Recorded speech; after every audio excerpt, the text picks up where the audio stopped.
All right, I want to begin as ever by thanking Marcus Smith and the Thinking Aloud team, letting us interview a guest for both Thinking Aloud and for our Humanities Center website. Our guest today is Christopher Newfield, who's a professor of literature and American studies at the University of California at Santa Barbara. He's taking time out of a very busy schedule. He's in demand on the speaker circuit to visit us at BYU as a featured guest at our Humanities Center annual symposium, which this year is on innovation and the future of the humanities.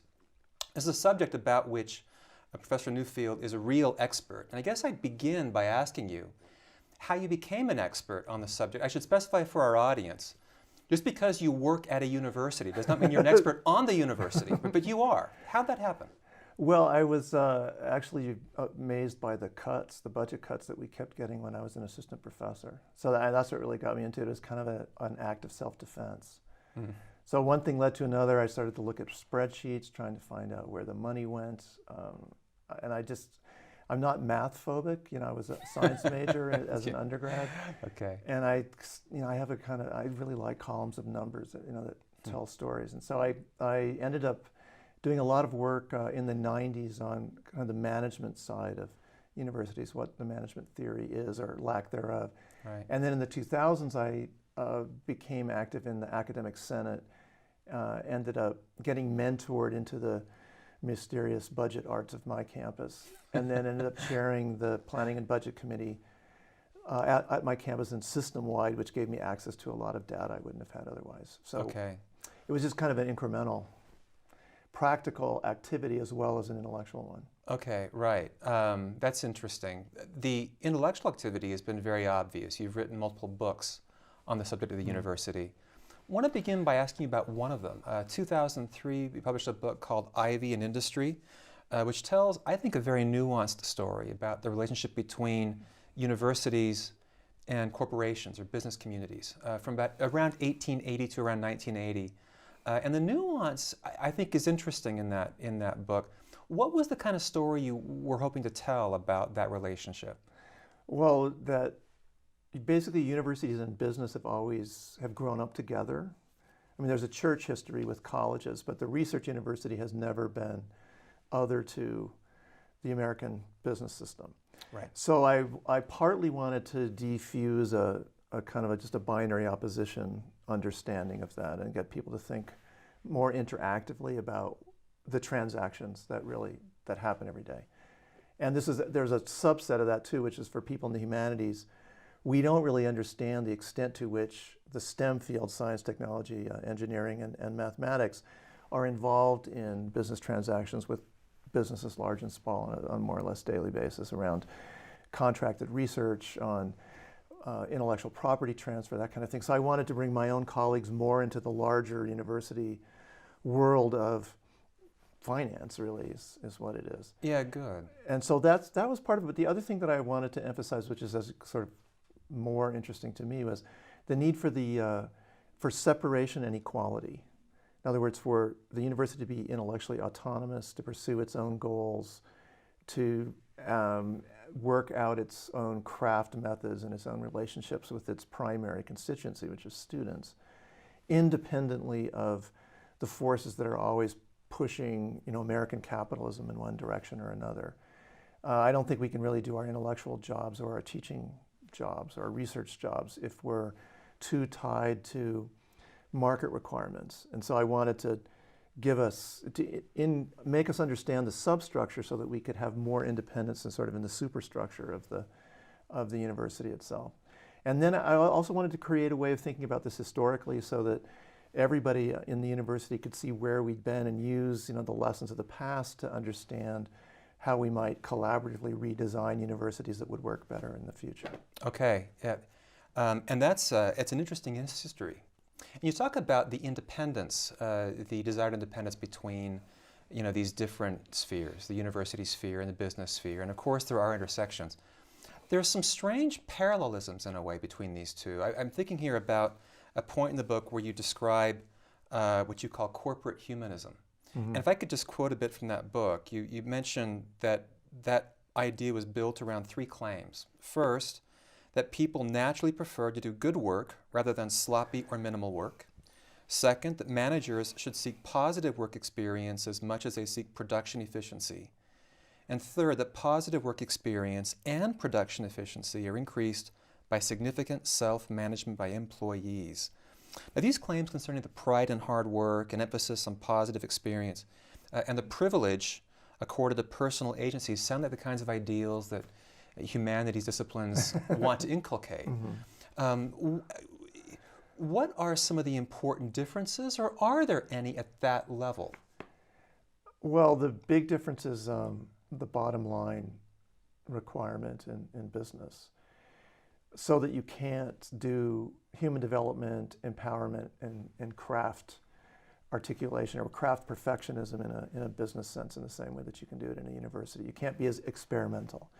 But other than that, I mean, it's a complicated situation. And I wrote this book, or it started that book anyway, in the 90s when I was working on management theory as partly for the university project, partly because I'm an American studies person, and I was amazed that so few people in my field were interested in corporate culture as a centerpiece of American culture. I mean, it's one of the most business-focused cultures that I've ever visited, and so it seemed like it was kind of a gap in our academic coverage. So I began to read people like Tom Peters. There's a range of folks, and Tom Peters was the author of In Search of Excellence, which was a book that in the early 80s got Americans to think that actually maybe not everything was terrible about their business system. But what he emphasized there was empowerment and the value that essentially liberated employees, or what he called later on liberation management, would bring to an enterprise by freeing up the creativity that individual people would have if they weren't being essentially ordered around. And this was certainly my experience. It's experience of myself, of my students, of my friends. The really creative moments are ones that are unplanned, that are unmanaged. So my interest is, well, how can you have organization that's coherent without the kind of top-down management that squashes creativity? And what I found was that many people in the business world were, unbeknownst to me as a literary critic, also very interested in this. So I learned the history of it. I learned about theory X and theory Y coming out of the 1960s, Douglas McGregor's classic. And all of the empirical studies that show that theory X, which is control, is less effective in terms of producing economic outputs, to say nothing of cultural and human ones, less effective than theory Y, which is about this more bottom-up, more egalitarian, what you might even say more democratic form of organization. Okay. So oddly enough, companies are pretty top-down. I mean, Americans think that we are passionate advocates of democratic organization. You would not know that by looking at our corporations. They're not. They're the opposite of democracies. Universities are actually closer to businesses than I would like, and that I think is optimal. That we have separation between students, faculty, staff who are themselves separated. Then administration, communication is not good. A lot of what's happening on the bottom is not being transmitted up. So I guess the thing I liked about management theory is that the best ideas that came out of business would actually have improved university management were we ever to implement them. See, that's such a great point. And for a lot of, I think, humanities academics, it's almost a counterintuitive one. Yeah. Because the assumption is that we're becoming far more governed by managerial constraints, managerial ideas, right? That excellence is a word that has an increasingly insidious meaning inside of the humanities. But you point out that actually if the picture is more nuanced than that, a bit subtler. Well, I think it's unnuanced on that other side, which is that so much of management now is around numbers and finance.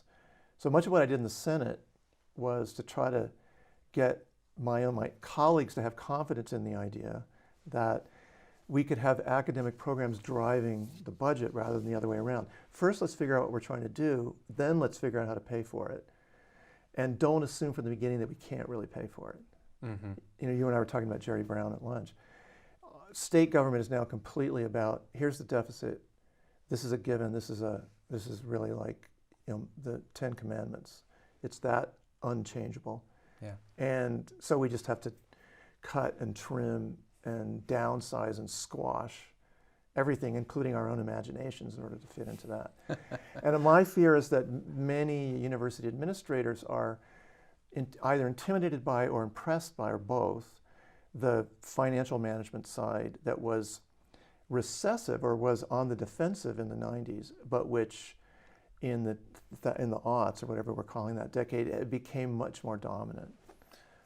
Okay, this actually is a good segue to the book you wrote, published after Ivy and Industry, 2008's book, Unmaking the Public University. If that first book really was looking to tell a kind of a subtle story about a relationship between universities and things outside of them, that second book tells it's a grimmer story about what happened to higher education, really in the 1990s, aughts, etc. And you talk about the sort of the culture wars and culture warriors. Yeah. What were you getting at with those categories? What are they? Well, they started as the canon wars in academia. There are other dimensions of it. Yeah. The abortion wars that are still going on is a perfect example, or gay marriage is another well-known example in the sort of larger political context. The war on affirmative action, for example, race relations was a central issue. In academia, what we thought were a lot of sort of proxies for these larger struggles that were going on in the wider society about the direction that American life should take, who should be running it, what are, the thing that I really focused on, what are all these people coming out of universities going to do? What positions are they going to take? So the argument that I make in the book is that we had this great awakening, a secular version of the great awakenings we've often had in the religious context over the years in the US, after World War II. And the basic idea was we can't have a cohesive society and we can't have a strong economy unless the whole society is participating on a high level. So the two-word summary, the phrase that I used for that idea was mass quality. That is, you wouldn't just have great teaching for elites and the second, third, fourth, fifth, sixth tier stuff for everybody else, that they would just kind of shift it as they could and find what they could. You would have, Berkeley is a good example of this, you would have almost open admissions to a campus where a student would be, taught by a Nobel Prize winner in physics. In other words, the best would be for everybody, not just rationed for the top. It's expensive to do it that way, but the benefit is, I think this is a virtuous cycle kind of benefit, is that you then massively accelerate the production of new ideas and of economic affluence, and most importantly to me, I think really, social ideas, cultural ideas that allow people to live more intelligently and more harmoniously as a result of that. So massive expansion of access to public universities. People like my parents, who were are first generation college people growing up in Southern California. My father goes to Santa Monica City College and is good at math, and somebody takes an interest in him and he ends up going to USC and then to medical school. Unimaginable in any previous generation as his family. My mother, so I was telling you at lunch, goes to UC Santa Barbara when it's a teacher's college to become a first grade teacher, and she's exposed to Tolstoy and Dostoevsky and the world's great works of literature, and becomes not only tolerant of difference and of other kinds of people and of the wide world in all its ways, she becomes actively interested in and excited by that. So there was a kind of a Renaissance period. Sometimes we think of it as an economic golden age, but it was really a cultural Renaissance when a lot of American problems seemed solvable finally. More money was part of it, but also race relations. We could have a civil rights movement without having another civil war. That's amazing, given the war that we'd had in the previous century, the years of Jim Crow and so on. So the story that I tell is then how that got shut down, or how it got contained. And the argument about the later phase that comes kind of in the 70s, 80s, and 90s is that elites primarily in the US, in politics and economics both, became concerned about the majoritarian political power, about the entitlement to a larger share of the economic pie, and also about the cultural diversity, about having a multiracial middle class that felt like it was really the source of economic and cultural value. In other words, that it wasn't coming from just from the ownership level, that it was really coming from everybody who was working and everybody who'd increased their productivity with their educational investment. So that has been contained, and the middle class is much less confident. When I wrote the book, we hadn't had the 2008 crisis yet, but I predicted the crisis, but the cultural conditions of submitting to the crisis of a middle class that had been demoralized by feeling like its opening wasn't respected anymore and its diversity wasn't respected by the people who run the society. That lowering of expectations and retreat had already been put in place in the 2000s. So by the time we get the crisis, people are ready to take it on the chin. And book is written to try to help people feel like, oh, we have to get back on our feet and really start the expansive rebuilding vision that we had in those earlier decades. Okay, let me ask you about two aspects of that expansive rebuilding. The first one is about a teaching mission. One reads in various public forums, whether it's the New York Times or more particular forums sometimes, about how intellectuals have become so specialized, they no longer communicate with a larger public. So one question is, given a larger, more diverse public, how can you administer a curriculum that would allow you to really communicate this effectively without creating, again, a sense of a new kind of leftist elite class? How would you have this larger democratic group? So I'm just trying to picture what a leftist elite class would be.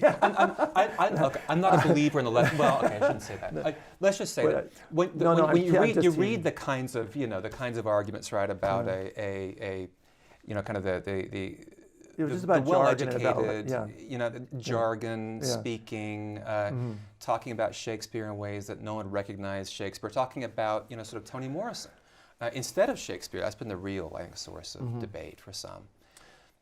So how do you meet a teaching mission, when you're pressed for resources in this new kind of university? How would that happen? Well, one way, and this has been happening, is faculty becoming more self-conscious about teaching methodologies. I mean, I don't see teaching and writing for the public to be that different. I see my students as the public. I mean, they are. Yeah. And their undergraduates are actually, in some ways, a pretty good proxy for who you might be talking to on the radio, in the sense that they're out of high school, but they're not out of college yet. They're, in that interim sort of phase. And so there's sophistication, et cetera. They had less experience, but so I think about what works with them and what doesn't. I've been teaching, if you count graduate school, for almost 30 years. So I have a fair amount of experience with different size groups and watching eyes glaze over or not, levels of silence or levels of slight distractedness. I mean, you know what I'm talking about. Oh yeah, I see it every day. Yeah, the whole range. Yeah. So those kinds of use of metaphors, use of direct descriptions, simplified descriptions that then get layered up. I mean, all these things I think are what we do in the classroom and translate well to the outside world. What's happened in the last couple of years is, I think, a silver lining in the cloud of online education, which was so widely talked about a couple of years ago, especially in the context of MOOCs, massive open online courses. I had real problems with just replacing the sort of face-to-face relationship with these massive broadcast courses. It just seemed like 60s TV push model to me. Right. It didn't seem very innovative. Sci-fi in the wrong way. Yeah, exactly. But that aside, I mean, I think people have come around to seeing the limitations of that now. That aside, it did make me and many people ask the question, well, I'm really enjoying my own brilliance up here with these points that were really interesting when I wrote the lecture that I'm now delivering with great enthusiasm. But is anything actually getting in? What are people learning from this? So the shift to student learning, I think, is going to make us better communicators also. Interesting. Excellent. Let me ask you a question. That was kind of a teaching question about kind of the challenges faced in the new university. How about the research mission? Costs at universities have really, especially research universities, have really escalated. And one of the points you make in your second book is that many federal grants, which come in the tens or more millions of dollars, cost universities that much just to sustain. what is the difference between, or how do universities adjudicate the difference between valuable research from merely costly research? Well, that's a hard question. Well, we have peer review, which helps a lot because people that are in the field really do try to not recommend for funding things that are very expensive, as you point out, but also just not really going to be worth it, either intellectually or in some other way. So that's one thing. I think that process is working fairly decently. What is not working is something that you said quickly, which is something I don't think most people know, and that is that scientific research loses money. Right. The extramural funds that you're so proud of winning, and it's extremely hard to get these, so we should be proud of the faculty and the staff that actually do get these, then come with indirect costs that the federal government and no state government that I know ever actually pays all of. Right. So the national average is, if for every dollar that you bring in extramural money, you have to use about 20 cents of your own, BYU money or whatever university it is, to add into the pot. So the solution there is to have transparency about this, because it's been really concealed for decades. And then secondly, find a public funding solution that will help universities support important research without going broke.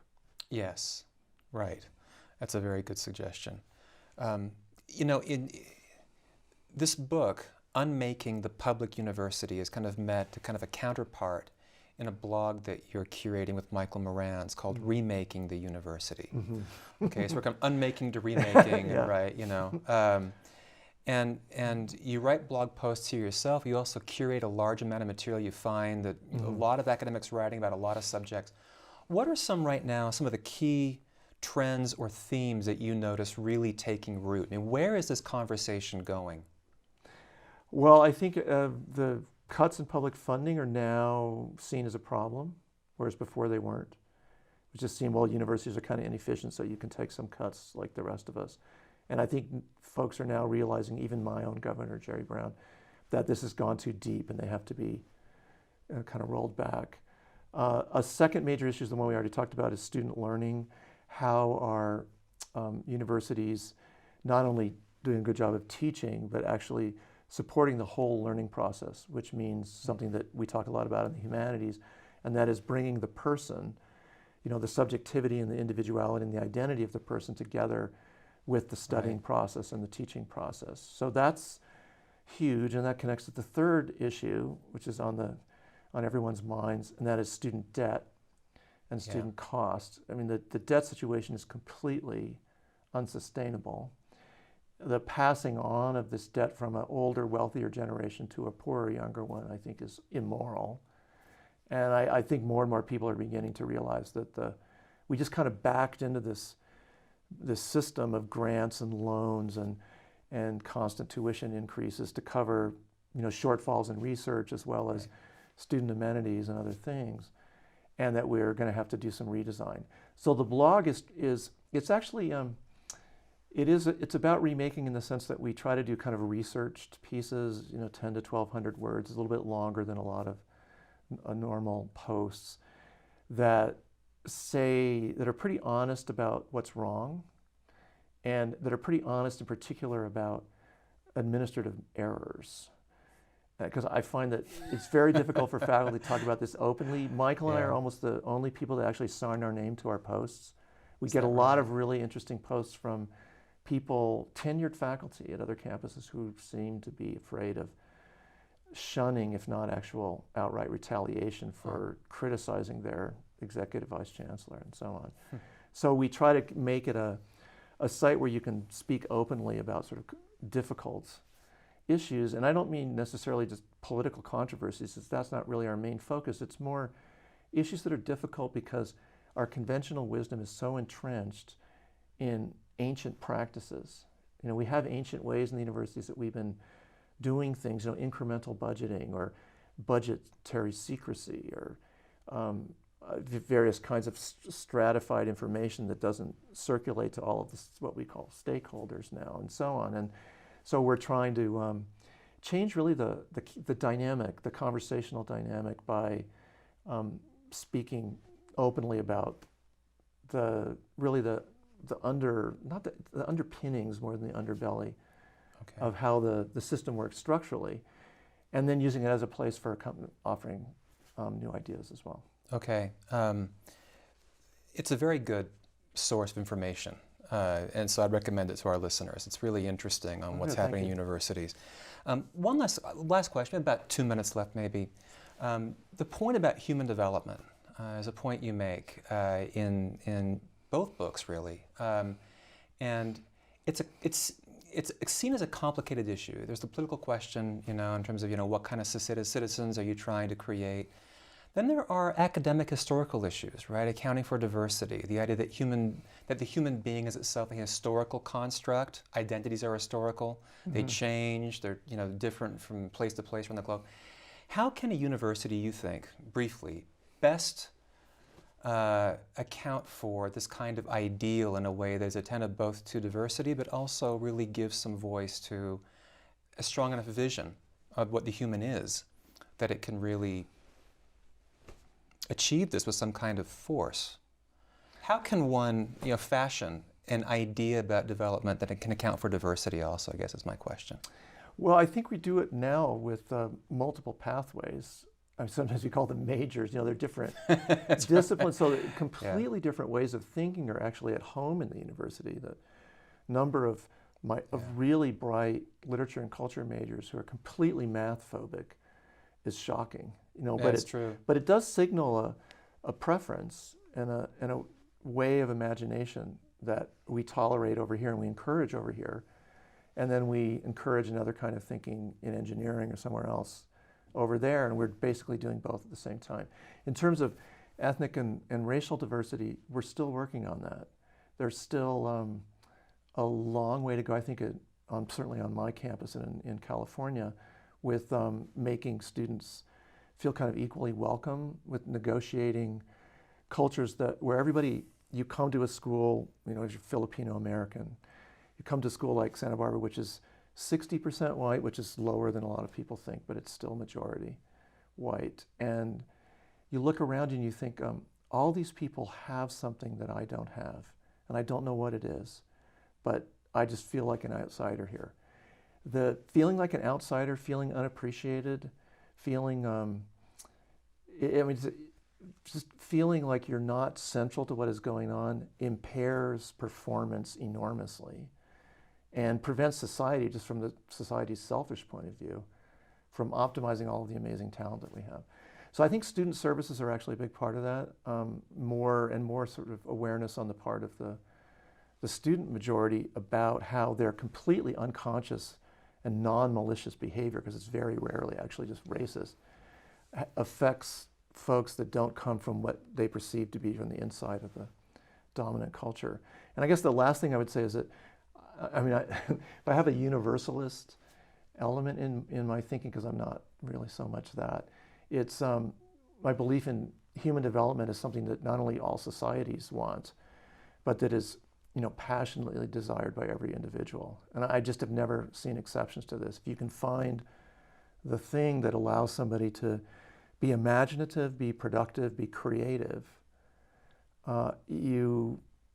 just amazing things will happen with them. And that's one of the reasons I love, being a professor, is I get to see that happening all around me every day. Yeah, excellent. That's a very good answer. Thank you very much. It's been a pleasure talking with you, and thanks for your visit to BYU. We're happy to have you here. Thanks for having me, Matt. Yeah, thank you. Really glad to be here.